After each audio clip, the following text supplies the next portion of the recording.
Good evening to all of you. आज हम लोग करेंगे एजेज की लास्ट क्लास, जिसमें हर क्लास की तरह हम लोग मिसलेनियस क्वेश्चंस करेंगे। ठीक है, तो आज की क्लास का लेवल थोड़ा सा ऊपर रहेगा पिछली सारी क्लास से, क्योंकि इसमें हम सारे क्वेश्चन को मिक्स किए हुए हैं। तो क्वेश्चन के साथ स्टार्ट करते हैं। देखिए क्या कह रहा है। The sum of ages of 4 members of a family 5 years ago, यानी 4 मेंबर है, मान लीजिए मेंबर 1, मेंबर 2, मेंबर 3, मेंबर 4, इनका जो सम है चारों का, वो आपका कितना दिया हुआ है 94 years। लेकिन ये कब की बात है?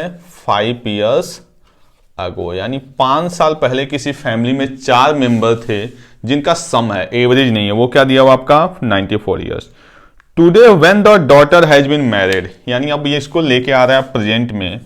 तो अगर हम प्रेजेंट की बात करें तो प्रेजेंट में आप देखिए कि सारे मेंबर 5-5 बढ़ेंगे, चाहे इनकी एज कुछ भी हो, सबकी वैल्यू क्या होगी 5-5 बढ़ेगी। तो हम सीधे सीधे कह सकते हैं कि 20 बढ़ जाएगा सीधे सीधे सम, यानी member 1 plus member 2 plus member 3 करा। Today when the daughter has been married, यानी एक इसमें से डॉटर बना देते हैं हम लोग। तो टोटल यहाँ पे सम कितना हो गया 114 years। यहां तक सबको समझ में आ रही। अब करा डॉटर हैज बीन मैरिड, यानी इसमें से जो डॉटर थी 4 मेंबर्स में, उसकी क्या हो गई, शादी हो गई। और उसकी जगह क्या आ रहा है, डॉटर इन लॉ आ रही है। The sum of their ages is 92 years, यानी अब डॉटर हट रही है, यानी मेंबर 1, मेंबर 2, मेंबर 3, इस पे फर्क नहीं पड़ रहा। और इस डॉटर की जगह कौन आ जा रही है, डॉटर इन लॉ। अब जो सम है वो क्या है 92 years है। अब जो सम है वो क्या है आपका 92 years। करा assuming that there have been no other changes in the family structure and all the peoples are alive, मतलब कोई भी फैमिली स्ट्रक्चर में चेंज नहीं हो, सारे लोग जीवित हैं। ठीक है। What is the difference between the ages of the daughter and daughter in law. तो अब देखिए क्वेश्चन में कुछ है ही नहीं। करा डॉटर और डॉटर इन लॉ का डिफरेंस। तो आप देखिए सारे के सारे मेंबर क्या है, कॉमन है। तो जो डिफरेंस होगा वो किसका होगा, डॉटर और डॉटर इन लॉ का होगा। तो वो डिफरेंस अपना कितना आ जाएगा 22 years। क्योंकि आप इसमें से इसको अगर माइनस भी करेंगे, देखिए अगर आपको नहीं समझना है ऐसे, तो आपको पता है M1, M2, M3 सारा cancel, daughter minus daughter in law सीधे सीधे क्या हो जाएगा 22 years। और यही हमसे पूछा गया। तो बड़ा अच्छा सा क्वेश्चन था। देखते हैं हम लोग फिर नेक्स्ट क्वेश्चन। नेक्स्ट क्वेश्चन क्या कर रहा है, sum of ages of Aman and his father, यानी अमन और उसके फादर के जो एजेज का सम है, अमन एंड अमन फादर, वो कितना है आपका 90 years। ठीक है। करा Aman father was of Aman age. ठीक है। When Aman's father was of Aman age, Aman was 3/7 of his own age, यानी कह रहा है कि जब अमन के फादर अमन के एज के थे, तो अमन अपनी एज का क्या था 3/7 था। अब देखिए 3/7, मैंने आपको इतना सारा फ्रैक्शन, यानी ये कभी की बात हो रही है कि अमन जब अपनी एज का क्या था 3/7, तो मैं मान लेता हूं कि अमन की जो प्रेजेंट एज है वो क्या है 7x है। आगे बात में क्वेश्चन में क्या कह रहा है कि अमन का 3/7, तो हमने मान लिया कि अमन की प्रेजेंट एज क्या है 7x है।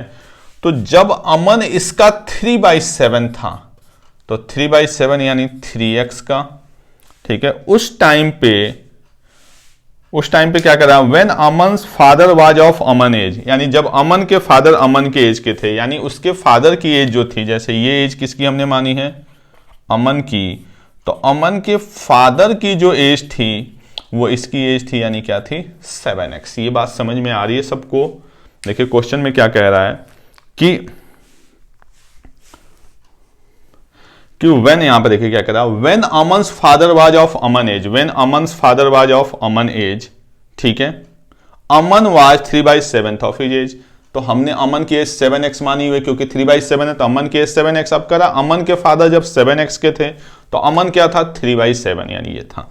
अब देखिए क्वेश्चन यहां पे सॉल्व हो चुका है, थोड़ा सा सोचना है। अब आपको पता है कि दोनों लोग की एज तो सेम बनी है। जैसे कोई किसी का भी फादर किसी से मान लीजिए 20 साल ज्यादा हो, तो अगले 5 साल में फादर भी 5 साल बढ़ेगा और बच्चा भी 5 साल बढ़ेगा। तो हमें पता है कि यहां से यहां अमन को ले जाना है, तो कितना बढ़ रहा है 4x। तो ऑब्वियस सी बात है फादर को भी ले जाएंगे तो कितना बढ़ेंगे 4x। तो फादर की जो प्रेजेंट एज होगी वो क्या हो जाएगी 11x। दोनों का सम कितना है 90, यहां पे सम कितना बना 18x। 18x की वैल्यू 90, तो x की वैल्यू क्या आ गई 5। हमसे क्वेश्चन में क्या पूछा गया है, what will be the age of Aman's 4 years from now. ठीक है। अच्छा, इसमें एक चीज और दिया गया आपका, Aman was 3/7 of age, Aman son is 3/5 of Aman present age, यानी अब अमन के फ्रेंड, तो पहले हम यहां पे x की वैल्यू कितनी आ गई अपने पास 5, तो अगर हम अमन की एज की बात करें तो अमन की एज कितनी हो जाएगी 35 ईयर्स। क्लियर, अमन की एज यहां पे कितनी हो गई 35 ईयर्स। अब आगे क्या कह रहा है, अमन सन से 3/5 ऑफ अमन प्रेजेंट एज, यानी अमन का जो सन है वो कह रहा है 3/5 ऑफ अमन प्रेजेंट, तो अमन का प्रेजेंट कितना है 35, तो यानी 5 × 7 यानी कितना हो गया आपका 21 ईयर्स। ठीक है, what will be the age of Aman son 4 years from now, तो अभी प्रेजेंट में उसकी एज क्या है 21 ईयर्स, हमें 4 साल बाद चाहिए, तो इसकी एज क्या हो जाएगी 25 ईयर्स। यही सिंपल सा आपका क्वेश्चन दिया हुआ है कि अमन के सन की एज 4 साल बाद, तो अमन के सन की प्रेजेंट एज 21, तो 4 साल बाद क्या हो जाएगी 25 ईयर्स। क्लियर, इसको नोट करें, फिर हम लोग नेक्स्ट क्वेश्चन देखते हैं। नेक्स्ट क्वेश्चन क्या कर रहा है, if age of P and R are added to twice the age of Q, यानी age of P and R are added to twice the age of Q, the total become 59 years, यानी total क्या बन गया आपका 59 years. If the age of Q and R added to thrice the age of P, added to thrice the age of P, the total becomes 68 years. Total क्या हो गया आपका 68 years. And if the age of P is added to thrice the age of Q, and thrice the age of R, the total becomes 108 years. Clear, ये दिया हुआ हमसे पूछ क्या रहा है, what is the age of P Q, what is the total age of P Q R, हमें P Q R की टोटल एज फाइंड आउट करनी है। अब देखिए एक तरीका तो ये है कि 3 इक्वेशन है, 3 वेरिएबल है, तो हर हाल में क्वेश्चन आपका सॉल्व होगा। दूसरा क्या है कि थोड़ा बहुत हम देखते हैं एडजस्ट करके अगर बात बन जाए। अगर हम p को ऐड करें तो p यहाँ पे 1 टाइम्स, यहाँ पे 3 टाइम्स और यहाँ पे 1 टाइम्स, यानी p कितना आ जाएगा 5 टाइम्स। अगर हम q की बात करें तो 2 टाइम्स और 3 टाइम्स और 3 कितना हो गया आपका 6 टाइम्स, और अगर r की बात करें तो कितना हो गया आपका 5 टाइम्स।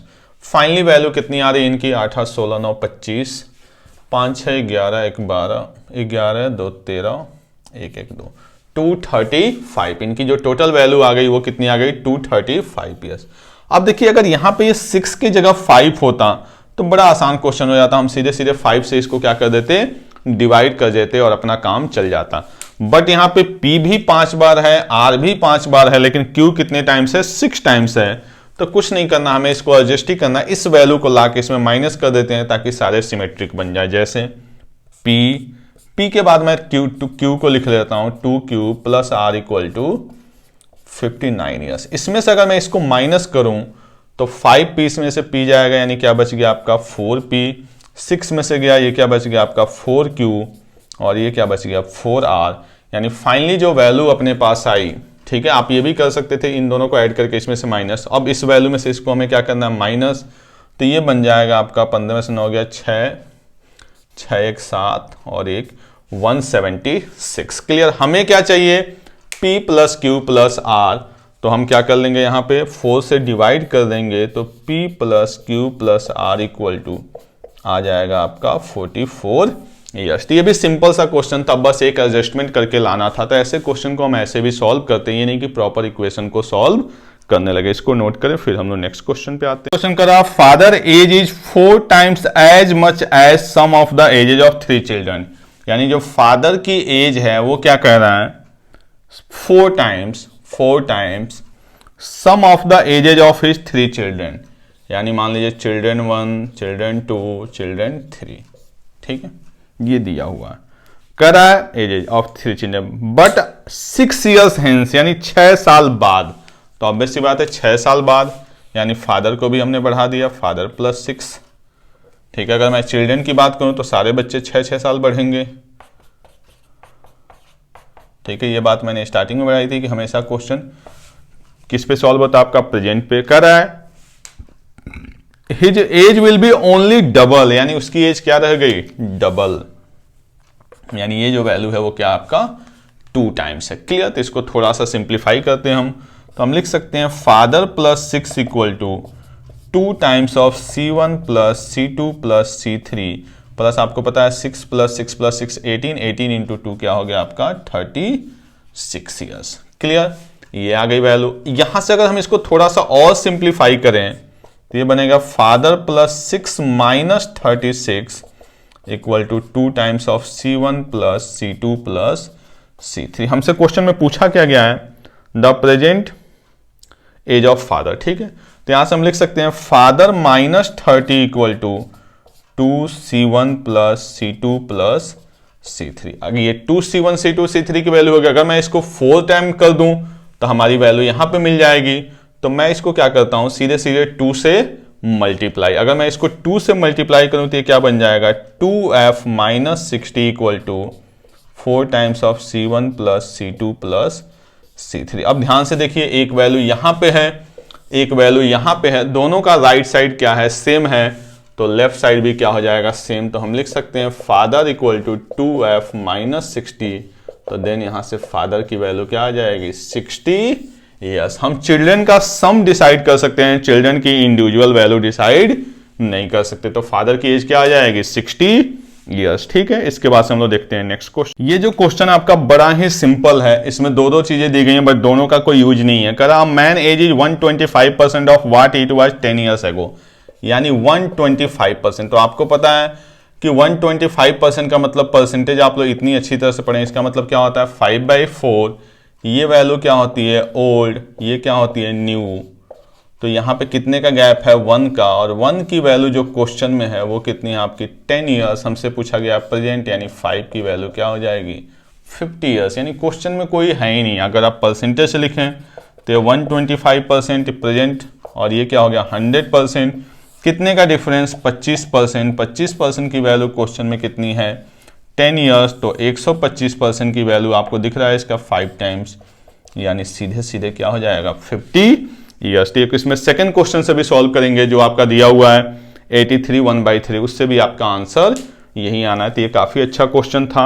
अब हम लोग देखते हैं आज की क्लास का लास्ट क्वेश्चन का बड़ा ही अच्छा क्वेश्चन है। इसमें थोड़ी बहुत इंग्लिश की प्रॉब्लम आती है जिसमें आपका स्टेटमेंट ही घूम जाता है जब आप लोग सॉल्व करते हैं। करा ए से टू बी, यानी ए बी से कह रहा है, मैं आपको बता रहा हूं प्रॉपर कि माई प्रेजेंट एज इज, यानी ए बी से कह रहा है भाई माई प्रेजेंट एज इज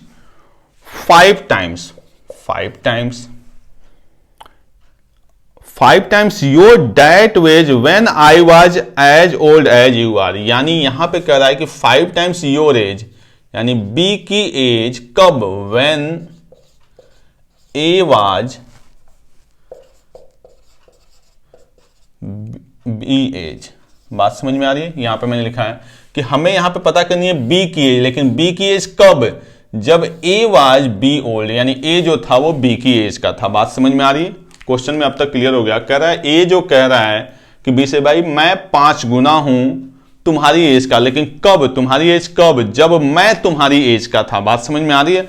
अब देखिए यहां पे इसको थोड़ा सा समझना मुश्किल होता है। मैं आपको बता रहा हूं स्टेटमेंट। जैसे मान लीजिए कि एक ए है और एक बी है, समझिए यहां से आपको बड़ी आसानी से समझ में आएगा। कोई भी नंबर हम ले लेते हैं ए और बी के लिए। बात समझ में आ रही है? जैसे कह रहा है ना कि ए की एज और बी की एज, ठीक है, दोनों का सम दिया गया है 48 ईयर्स। ठीक है, ये हम लिख लेते हैं कि दोनों का सम कितना दिया हुआ है 48 ईयर्स, और हमसे क्वेश्चन में दोनों की एज पूछी जा रही है। क्लियर?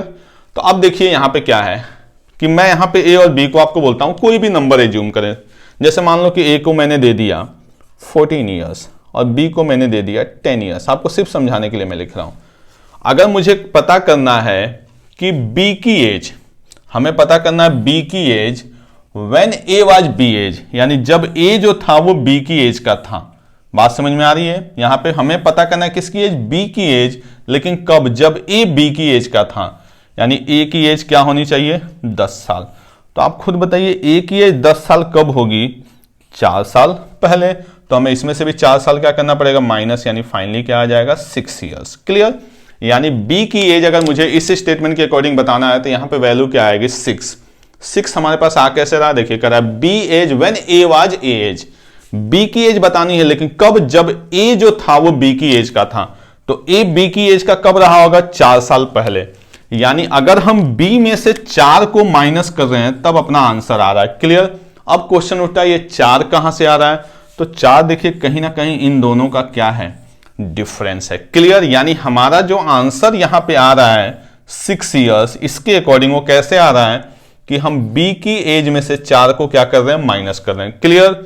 अब क्वेश्चन ये 4 कहां से आ रहा है, तो जो 4 आ रहा है वो ध्यान से देखिए 4 क्या है, ए और बी का डिफरेंस। यानी यहां पे हम ए की एज में से बी की एज को क्या कर रहे हैं, माइनस कर रहे हैं। यानी इसको हम यहां पे लिखना चाहें तो ये अपना क्या बन जाएगा 5 बी की एज, यानी बी की एज में से माइनस करना है ए की एज। क्लियर। ये बात समझ में आई आपको। यहां से देखिए बस आप समझिए कि बी में से आपको क्या माइनस करना था, यहां पे 4 साल, और वो 4 साल क्या था, ए और बी का डिफरेंस। क्लियर। तो आप इसको लिख सकते हैं 5, इसको थोड़ा सा सॉल्व करेंगे तो एक बन जाएगा 2b माइनस ए।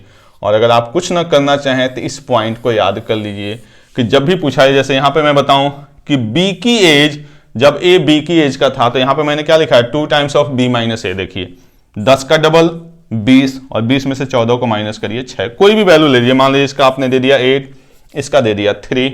आ रही बात समझ में, इसका 8 और 3 तो होगा नहीं, इसका 8 और इसका आपने दे दिया 5। क्वेश्चन पूछता है बी की age when A was as old as B. 5 का डबल 10, 10 में से 8 को माइनस करिए 2, आपका क्या हो जाना है, आंसर। बात समझ में आ रही है।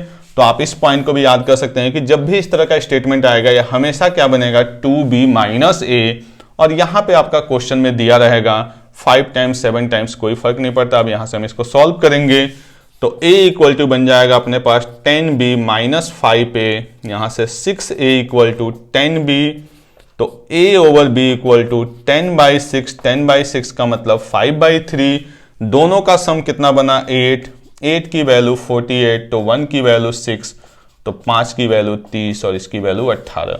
यानी a की एज क्या बनेगी 30, b की एज क्या बनेगी 18। तो इसमें बस यही समझना था, ये नंबर से आसानी से समझ में आएगा, ऐसे मैं डायरेक्ट लिखता तो आपको समझ में नहीं आता। तो आई होप आपको ये समझ में आ गया होगा।